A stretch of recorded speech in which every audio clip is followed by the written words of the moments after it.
Toilet paper was a luxury, and the common practice was to use a Sears Roebuck catalog or Montgomery Ward catalog. These catalogs were mailed to millions of people every year. We got ours each year. And the thousands of pages of the old one were immediately repurposed. It must have cost the companies enormous amounts of money to prepare those catalogs and have them printed and sent out. When Sears started business around the turn of the century, the population was primarily rural, and the only way they could contact them was through these catalogs. And the farmers and rural population responded with great acceptance because it gave them an opportunity to buy things that they probably never saw before or again in their lives. Sears and Ward, Montgomery Ward, were the Amazon of that early 20th century time frame.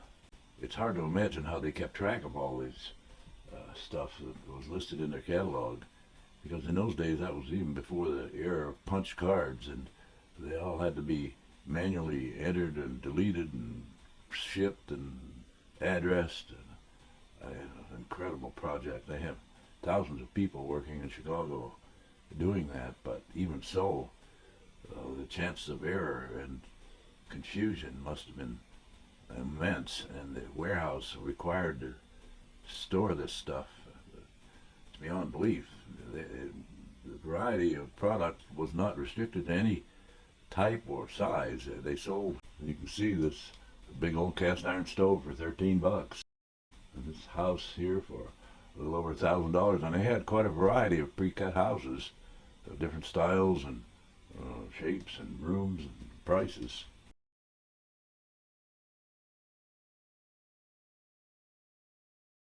Furniture of all types,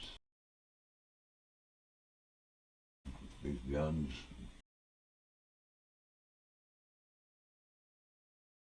I sold children's clothing and women's shoes and men's suits and just about anything you wanted. But it was always interesting to read and look through the catalogs, and it was called a wish book because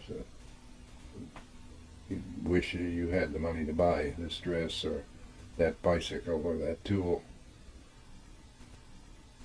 And in fact, in 1940, my dad told me that I could order a bicycle from Sears, but I couldn't spend over $25 for it. So I knew exactly what I wanted. I wanted a bicycle with, of course, a headlight, a horn, and a tail light, and I wanted a gear shift, and I wanted a coil spring knee action on the front wheel. Well, that set of accessories jacked the price of the bicycle to $27 and some cents, and I could either have the gear shift or the knee action, and it wouldn't break the $25 limit. That either one of those was a $2 and something adder that was beyond my permission, and Dad wouldn't he wouldn't let me have the extra $2 and something. I had to make a choice, so I took the knee action because the roads were so rough. I figured that would give me a little less jolting ride. I found this picture on eBay of a bike that's similar to the one I had, only mine had a headlight and a horn and knee action.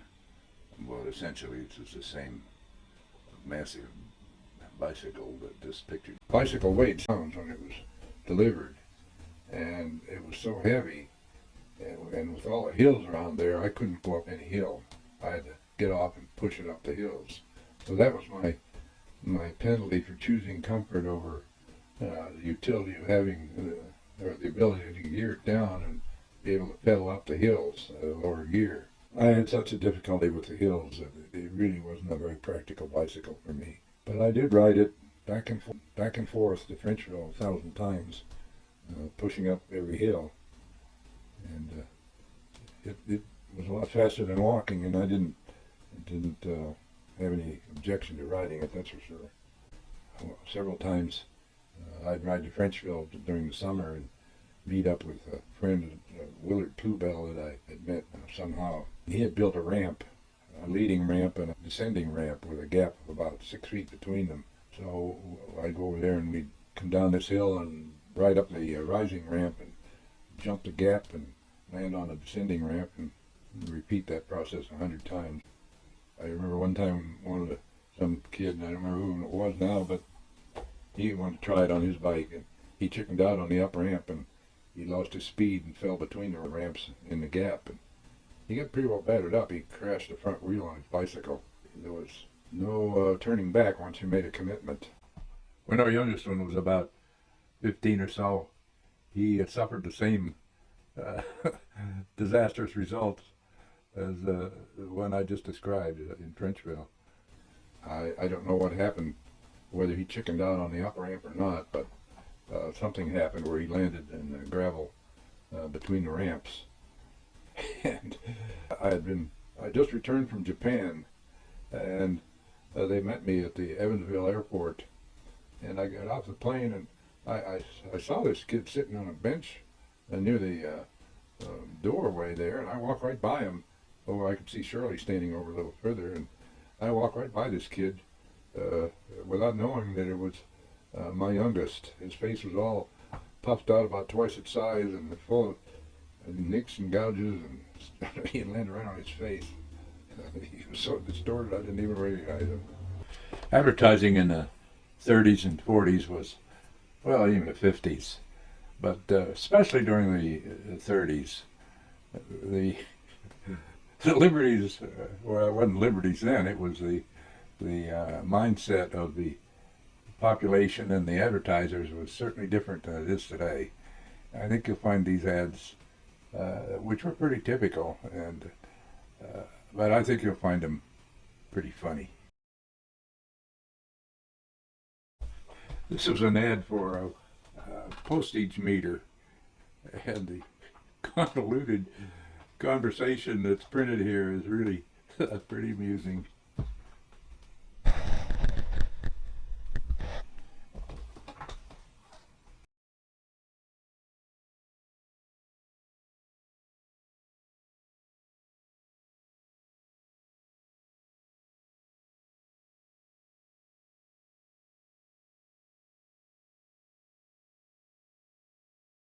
This cigarette ad is also pseudo-scientific.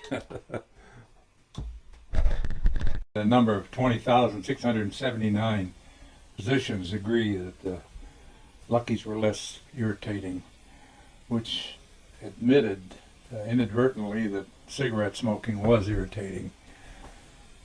Same with this report, that Philip Morris reduced irritation.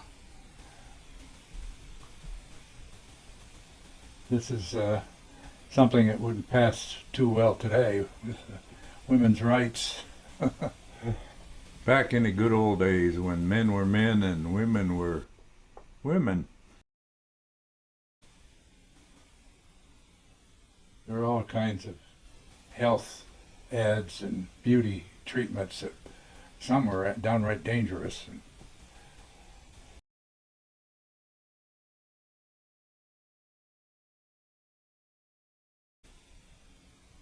Pretty peculiar to see an ad that's advertising how to gain weight.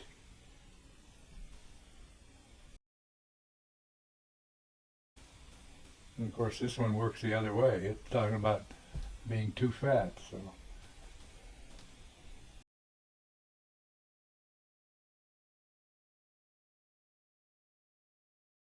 before the war, silk was the only material available for women's stockings, and they were very fragile, and the least little nick on them would cause them to run.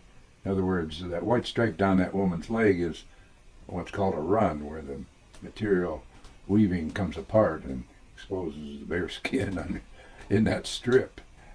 And of course runs were always an issue, and I don't think women wore them very often. During the war, silk was not available, and women painted their legs, as I'll describe a little later. But you can see by the grim look on the husband's face that a serious domestic issue is brewing.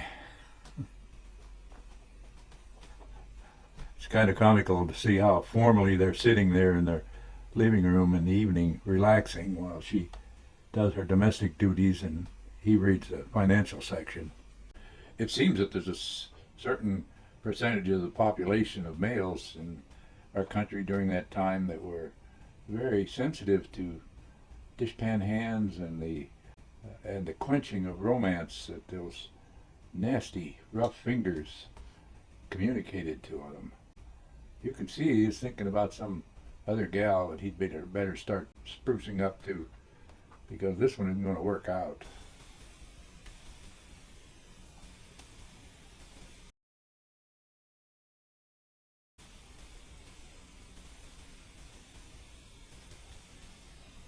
This is unbelievable. I wonder who came up with this one.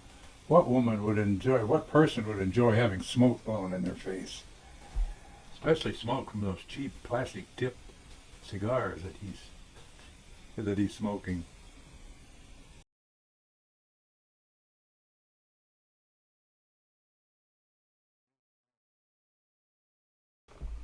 Boy, this gal's really screwed up. That guy's ready to hit the road because she didn't have the proper feminine hygiene. Whoa, boy. Yeah, you can tell he's a sophisticated man of the world, and she's going to get dumped here in a minute if she doesn't shape up. Look at this, poor Dave. He's got a woman trying to break down his door. That's a problem I was always plagued with.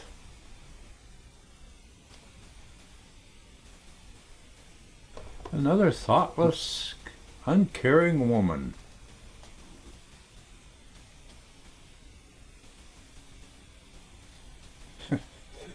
The Kellogg's all brand making dating impossible.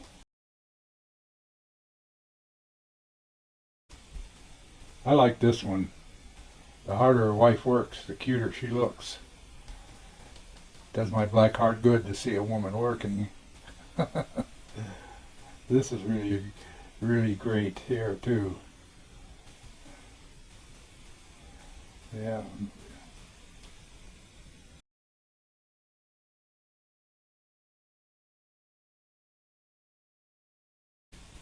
And the generous husband not being upset with a burnt supper as long as she didn't harm the beer.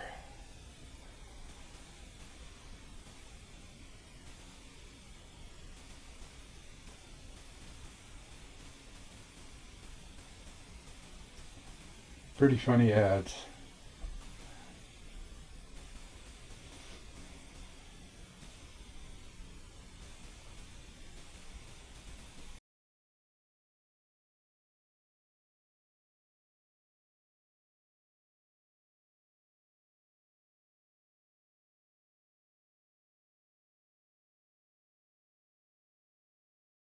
In case you're wondering who that is, that's me in disguise.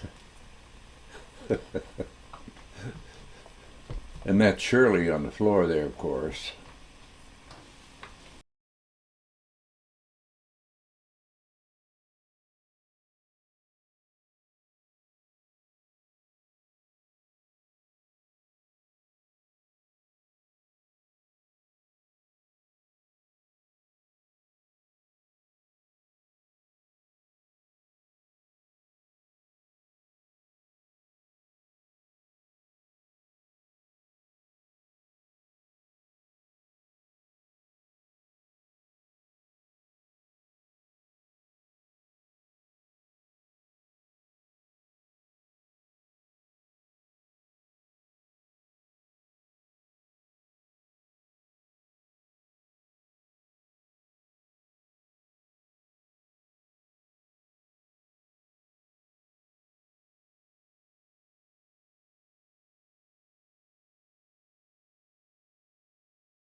Look at this doctor with his flush face and overweight. He looks like he's prime candidate for a heart attack.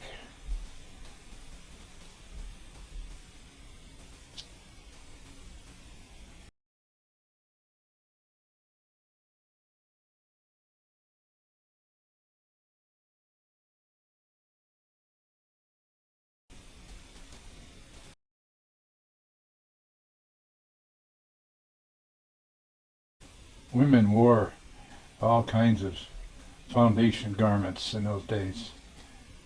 My mother wore things like that too.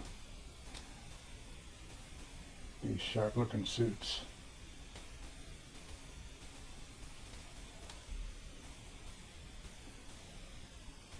These prices are low, but so is the income. Uh,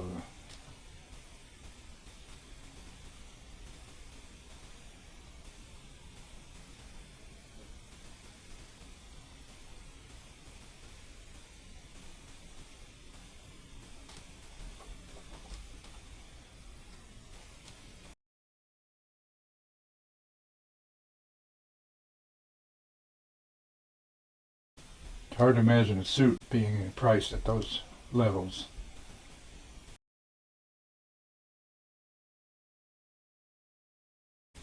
I always wanted one of these, but of course, it never happened.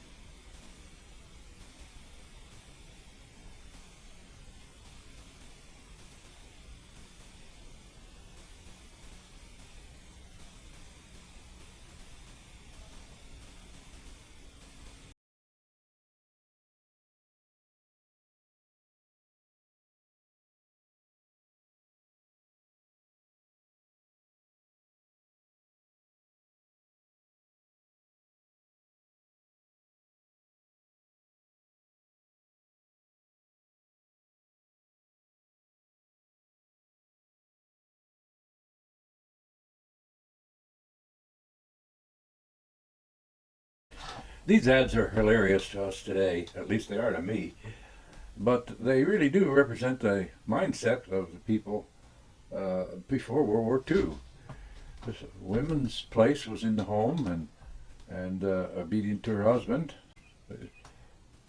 to the proper restraints, of course. It had to be mutual respect, but the woman was the second in command, and the man was in charge of the household, which is really scriptural to the T. But World War II stirred this up and just wiped out this type of thinking because women's liberation was in its nascent state, and the war had proven that women could do a lot more than men gave them credit for, and to their own surprise too.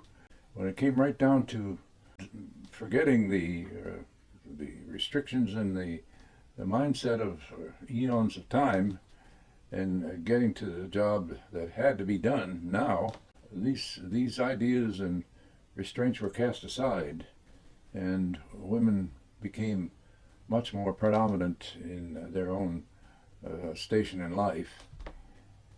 And I'm not sure that that's really benefited the women.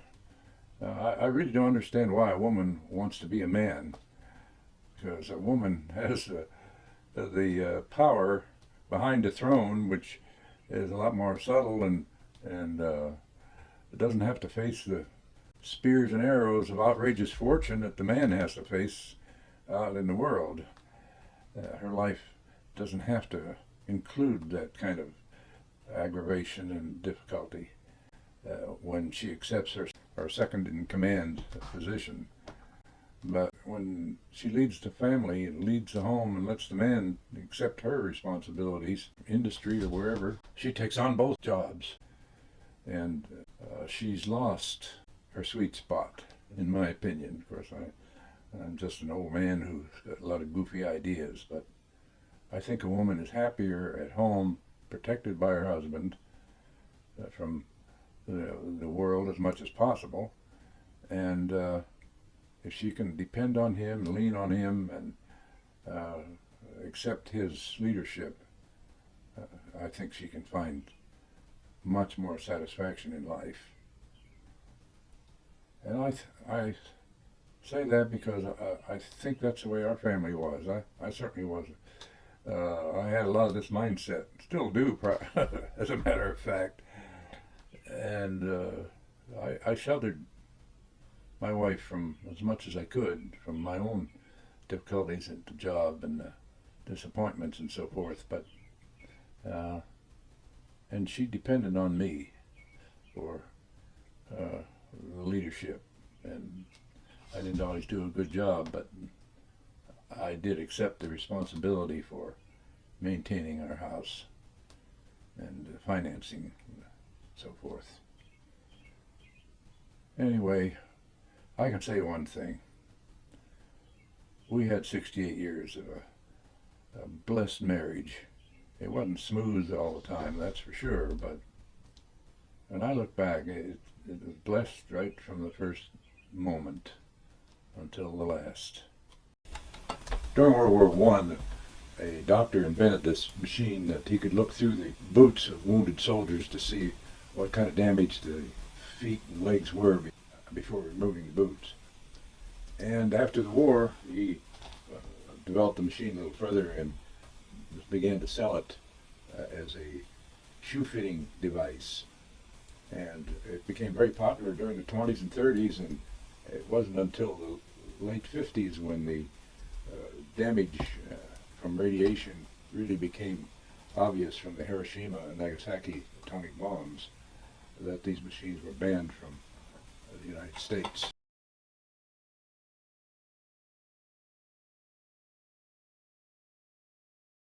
So there were a lot of people exposed to X-rays unknowingly during all those years. There were some feet and legs suffered radiation burns and the subsequent issues dealing with those types of injuries. But though it was highly advertised and it was very popular, people came into the stores just to look to see their feet wiggle, and especially children. It was a real after the school day entertainment to go into the shoe store and stand there and for long periods of time under these dangerous rays and watch your feet wiggle. Before there were interstates and everybody drove on two-lane roads during the 30s and 40s especially, this company called Burma Shave, who made shaving cream, conceived this advertising program that was unique and highly successful because everybody in the country knew what a Burma Shave sign was. They posted everywhere in the country 5 signs about 100 feet apart, and each one contained one line of a 4-line couplet. The 5th sign had the obligatory Burma Shave advertising. Of course, everybody knew right away that what they were reading. I have copied a number of these, and I'll just read 2 or 3 from my book, An Octogenarian Remembers. They're pretty funny. The first one we read is that at intersections, look each way. A harp sounds nice, but it's hard to play. Car in ditch, driver in tree. The moon was full, and so was he. He kicked the gas, and then the bucket. A man a miss, a car a curve. He kissed the miss and missed the curve. Brother Speeder, let's rehearse, all together. Good morning, nurse. Anyway, there were thousands of those little ditties that were amusing and certainly did their job in advertising Burma Shave. I think it was about 1938 when we decided, or rather Dad decided, and Mom, to drive to Williamsport to visit his brother Ed that lived down there. Now Williamsport is 100 miles away, and that was a long journey, and I remember the preparations that went into that. Had to grease the car and change the oil, and it was... Anyway, I remember driving down there, and it didn't seem to take all that long. But we got there, and we visited Uncle Ed and one of his boys, James was his name, and he was a bartender. And we went over to the bar where he was working, and he had, I think he was just an employee, but anyway, the bar had installed a neon sign, which was a brand new invention. It had advertisements for some beer, and it was unique in its appearance. But I remember seeing that sign. I wondered how they could make a glass tube glow red. He lived in an apartment with his wife. Peggy was her name, and she was a pretty good-looking woman. I remember other people commenting on her shape and her appearance, and she was. I was, well, probably 9 years old then, but I could see that she wore makeup and things that I didn't see very often. They lived in a second-floor apartment in this house, but there wasn't any heat up there, and the only heat came from a register cut through the floor above the kitchen stove in a kitchen down on the first floor.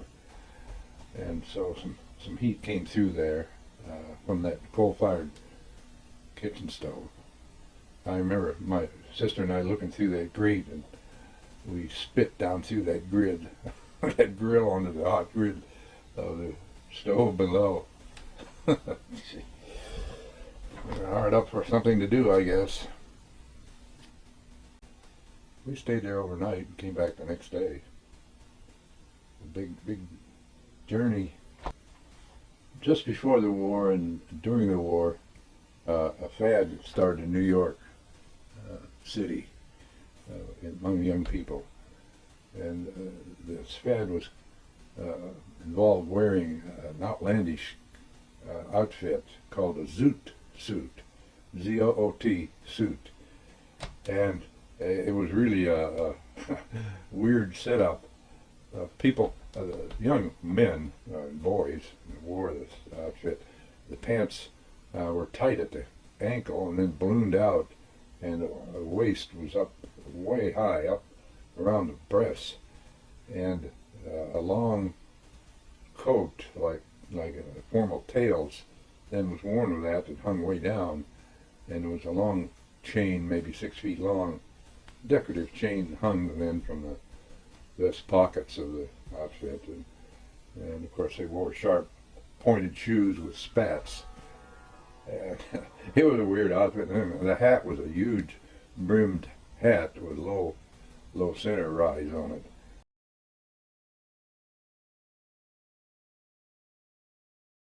We lived on a farm with animals, and those animals were very sweet spots for flies. And so with the pigs and the chickens and the cow, the fly population was very well nourished. So on the house we had screen doors, and they were always closed and kept in good condition. But regardless of that, the flies just got into the house. It was a hopeless battle to keep them out.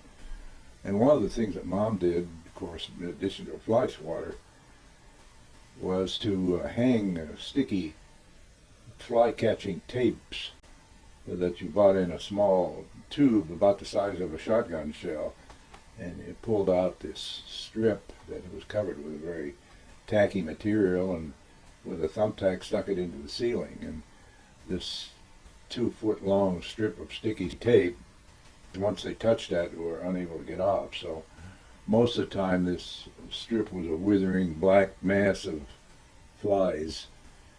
It was pretty bad, really. My dad made fly traps out of cones of screen door material with a bait underneath the open end. Flies got underneath the open bottom end of it, fly up inside the cone, and were trapped. They didn't have enough sense to fly back down next to the floor. And of course flies around the barn, around the cow, and tormented the animals, particularly the cow, all summer long. But that was part of being on the farm, and all farms have flies. It's inescapable. One thing, as I reflect on my youth, one thing that was never said and mentioned was manners. We ate at the table using a knife and fork, obviously, but Mom and Dad never said anything about manners, and of course we followed what they did. We learned from visual experience, my sister and brother and I, but there was never any comment about eating in public and the manners are expected of you. It was just learned by observation as we got older. We didn't have any liberal arts education, either at school or at home. It just wasn't, it didn't seem to be an issue that needed attention, but it obviously did. And I think we'd have benefited by instruction on manners between people and how to get along and the normal kind of activities. I didn't have any real friends until I met my wife.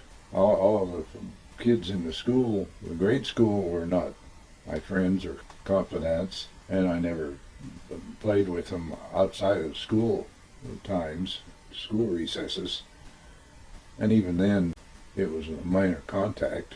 And then at home, of course, there wasn't anybody. Once I got home to the farm, I was isolated. So, and then in high school, going to high school every day for 4 years, I did make friends with several guys and so forth, but they weren't really confidants, and they were acquaintances, and I had some fun with them and so forth, but they weren't close.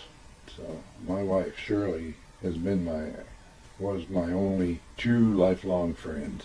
At home, between Frenchville and the farm, there was a lane that went back into the woods, and an old couple lived back there, and their name was Noll, N-O-L-L, and George was his name. I don't know her name. I only ever saw her once, and that's what I'm going to talk about right now.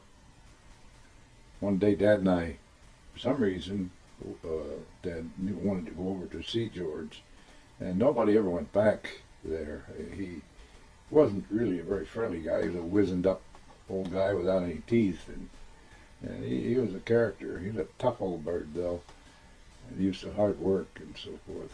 But in any case, we walked back there, and it was probably, half a mile off the dirt road, up his lane through the woods into his house. And I remember as we approached, this was a small little house, just a clapboard house with a porch, and the porch posts were trees that had been cut in the right length and used to support the roof. And it was in the evening, in the summer evening, and George and his wife were sitting on the porch on rocking chairs in the shade there, among the trees. There was plenty of shade, obviously. And as we approached, I smelled something peculiar, which was an unpleasant odor. And I noticed that Mrs. Noll was sitting there on the chair, and she had her dress in the front where her breast would be. The dress was, I could see the skin where her breasts had been. And it was a terrible sight I've ever seen. She had cancer, and it was gruesome. That's all I can say. And flies were around. She didn't live long after. I'm surprised she lived as long as she did, and she didn't obviously have anybody to take care of her or give her any medical aid. It was a terrible sight to see that impoverished woman suffer like that. He's the guy that hewed a new beam for our house. I remember when I was small, Dad had built a house, and apparently there had been a leak or something. I don't know why, but there was a 10 by 12 inch square hewn beam that rotted, and so it needed replaced along the back edge of the house. So Dad hired George Noll to hew this long pine tree that Dad and I had cut, to hew it into a square. And he did that. It took him several days of hand chopping. He made it square and it looked good, and he helped Dad install it into the house. One of our distant relatives was was named John Picar, and he lived north of Frenchville in the woods with a woman, Estelle was her name. I can't remember her last name, but she had buck teeth. She was not a beauty, that's for sure. But he was an older guy, and his wife had been dead for something. I never saw her. I don't know how long when she died, but several sons were around there, Jess and Newt, I remember. But in any case, John and Estelle liked booze, and of course during the Prohibition you had to buy it from local manufacturers.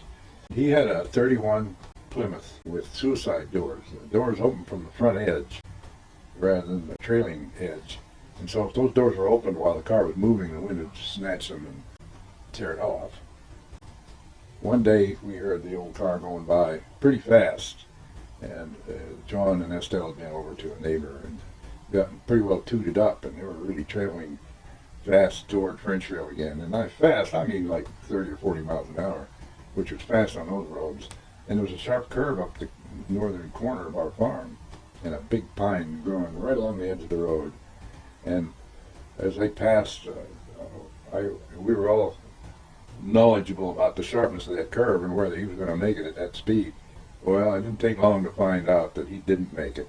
We heard a crash, and so we ran up to see if we could help. And John and Estelle were still sitting in the car, and steam was coming up off the radiator, and the front end of the car was pretty well wrapped around the tree. The car was totaled, but they weren't hurt. I guess they were too drunk to get hurt, but they sure put an end to the car.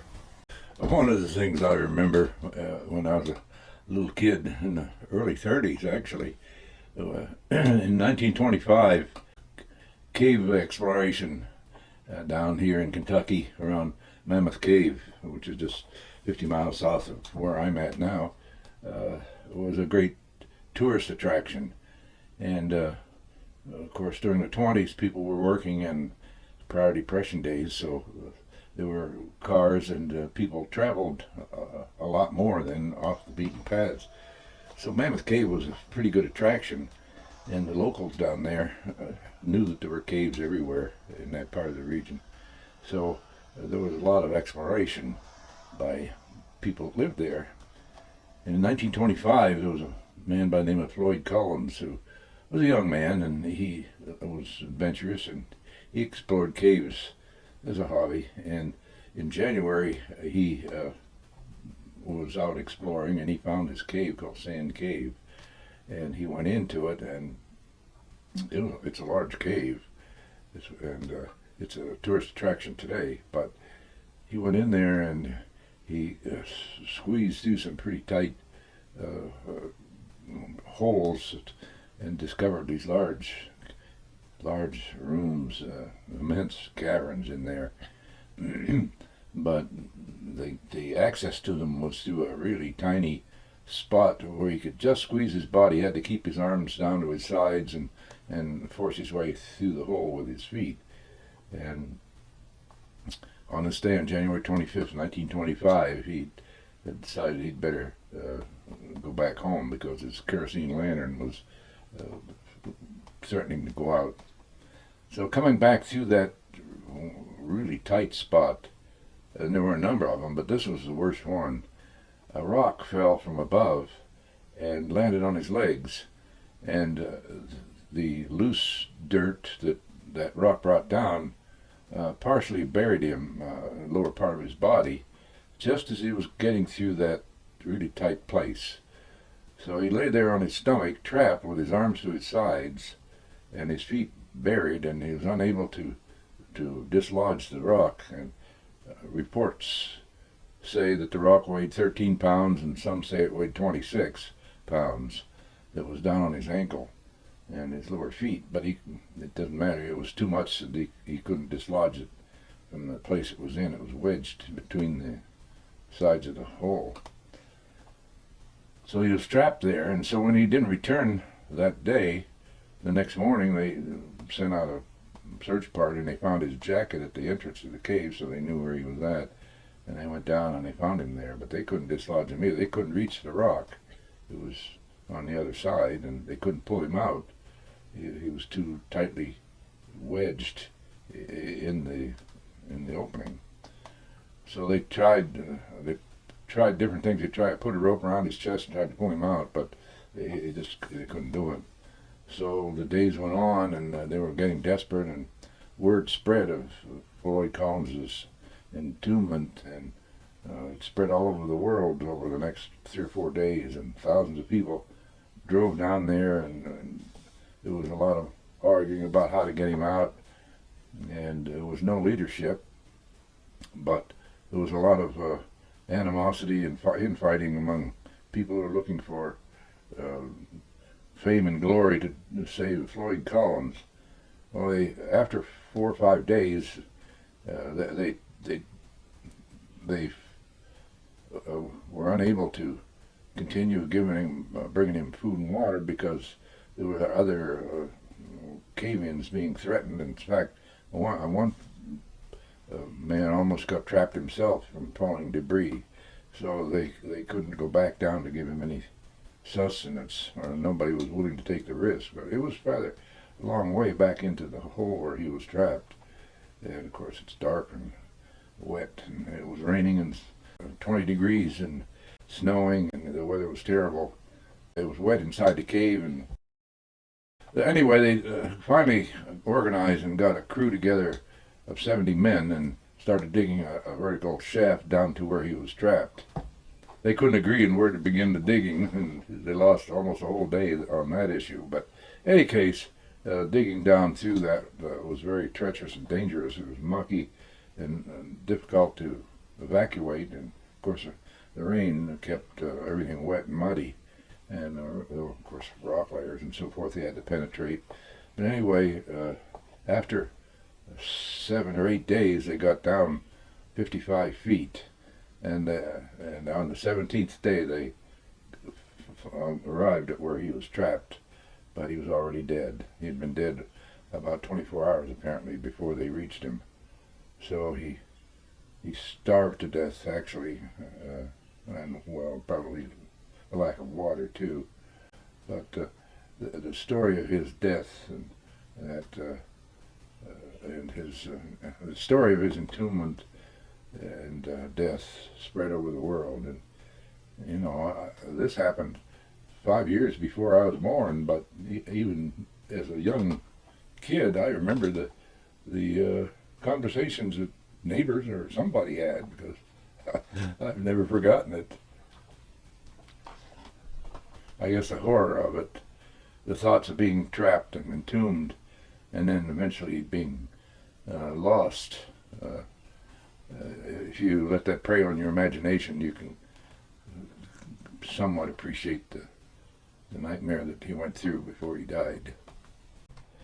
The story of his death in that pitch black, cold and wet and hopelessly trapped. Well, I think I'll end this one here and we'll go to the next one.